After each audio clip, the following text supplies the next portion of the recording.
Something happened in Europe this week that FIFA did not see coming and did not have a plan for. Not a fan petition, not a hashtag, not a strongly worded statement from a federation vice president trying to get ahead of a news cycle. This time it was governments, plural, multiple European governments within days of each other, taking formal positions that put them directly at odds with FIFA's handling of this World Cup. And the timing could not be worse for the organization running this tournament. Because this didn't happen 6 months ago when the controversies were still abstract, visa concerns, ticket prices on paper, boycott petitions with signatures but no teeth. This happened with the tournament underway, with matches being played, with millions of people watching every single day. And what's unfolding in Europe right now is forcing a question that FIFA has spent a year trying to avoid. What happens when the governments of the continent that invented this sport stop pretending everything is fine? Let's go through exactly what happened. For months, the pattern across Europe was consistent. Federations had uncomfortable conversations. Officials raised concerns. Petitions circulated. And every single time, the outcome was the same. Nobody withdrew. Every team that qualified played. That was the story going into the tournament. Real tension, zero structural consequence.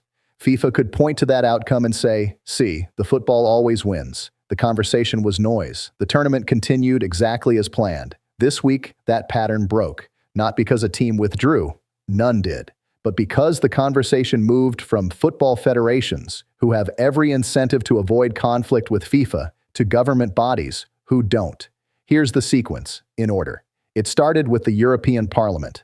A resolution, not a statement from one politician, a formal resolution debated and voted on, addressing FIFA's handling of ticketing, host city financial arrangements, and what the resolution's text described as systemic transparency failures in the governance of the 2026 tournament. The resolution doesn't have direct power over FIFA. The European Parliament can't cancel a World Cup or fine a governing body headquartered in Switzerland. But resolutions like this carry weight in a different way.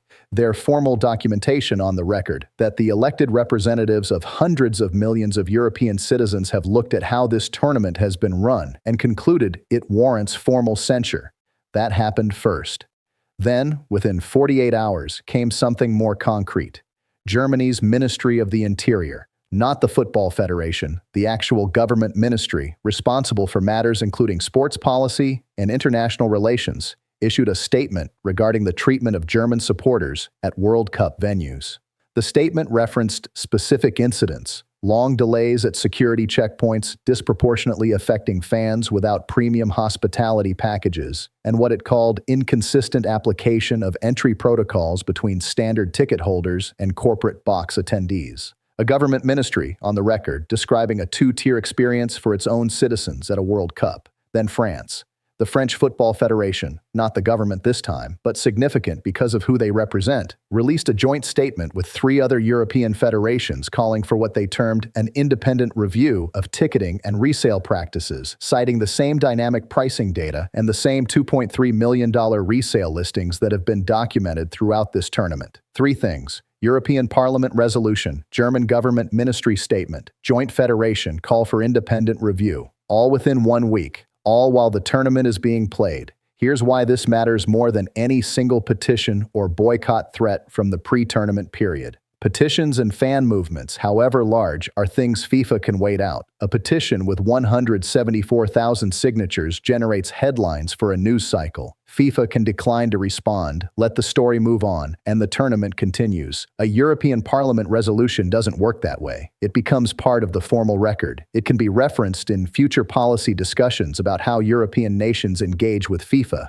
Sponsorship arrangements, broadcast negotiations, bids for future tournaments. It's not noise that fades, it's documentation that persists. A government ministry statement about unequal treatment of its citizens isn't something a football federation can quietly absorb either. Germany's federation now has its own government on the record, describing a problem with how German fans are being treated. That creates a relationship the DFB has to navigate between its players competing in the tournament and its government raising formal concerns about the conditions German citizens face attending it, and the joint federation call for an independent review. 4 federations together is the first time during this entire saga that multiple football associations have moved beyond individual statements and toward coordinated action requesting third-party scrutiny.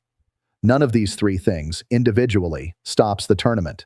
But together, they represent something FIFA hasn't faced before during this World Cup. Institutional pressure from bodies that don't depend on FIFA for anything. The European Parliament doesn't need FIFA's permission for anything. German government ministries don't answer to Zurich, and four federations acting together carry more weight in any future negotiation than four federations acting separately. So how did FIFA respond to a week that saw a parliament resolution, a government ministry statement, and a joint federation call for independent review? The response, when it came, nearly 72 hours after the first development, followed a structure that will be familiar to anyone who has watched this organization respond to criticism throughout this tournament. The statement acknowledged the importance of supporter experience and reaffirmed FIFA's ongoing commitment to transparency and continuous improvement. It noted that ticketing arrangements had been developed in consultation with relevant stakeholders and that the organization welcomes constructive dialogue. Importance of supporter experience, ongoing commitment, continuous improvement, constructive dialogue. 4 phrases, 0 commitments. No mention of the independent review 4 federations had explicitly called for. No response to the specific incidents German authorities had documented. No acknowledgement of the European Parliament resolution by name. The statement referred only to recent discussions in Europe regarding the tournament. Recent discussions. A formal parliamentary resolution, downgraded in FIFA's own communications to recent discussions. That single word choice, discussions rather than resolution, tells you everything about how this organization processes institutional pushback. Reduce it, soften it, respond to a version of events smaller than what actually happened. And here's what's notable. As of this video, none of the 3 European bodies involved, the Parliament, the German ministry, or the 4 federations, have issued a follow-up response to FIFA's statement, which could mean they're satisfied, or it could mean they're done talking to FIFA directly and are now talking to each other about what comes next in rooms FIFA isn't in. Step back and look at what this actually represents. For a year, the story of resistance to this World Cup has been fans versus FIFA, petitions versus press releases, hashtags versus statements about constructive dialogue. And in that fight, FIFA held every structural advantage. Fans have no formal mechanism to compel anything. Federations are financially dependent on FIFA in ways that limit how hard they can push.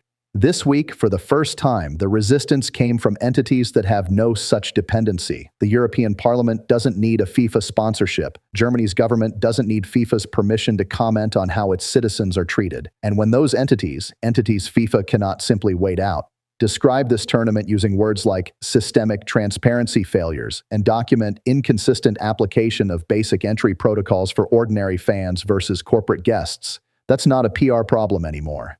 That's the people who actually have power over FIFA's long-term operating environment in Europe.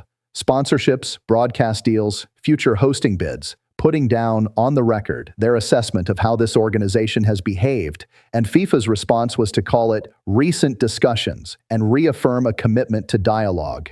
Here's where this leaves us. The tournament continues. The football, as always, is real and often extraordinary.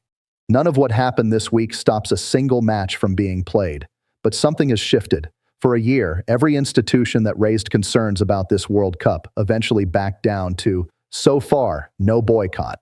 This week, for the first time, the institutions raising concerns aren't federations who need FIFA. They're governments and parliaments who don't. FIFA responded the way it has responded to everything else this year. Minimize, soften, reaffirm commitment to dialogue, move on. That response worked when the pushback came from fans and federations who had no leverage to make it not work. Whether it works against a continent's worth of governments who are now on the record, that's the question this World Cup hasn't answered yet, and it may be the question that defines what happens after the final whistle blows in New Jersey, long after anyone remembers who won.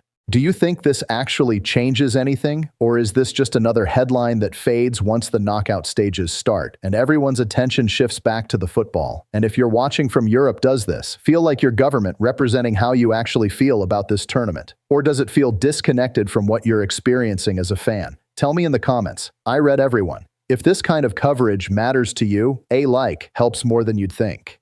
Subscribe for full World Cup 2026 coverage through the final.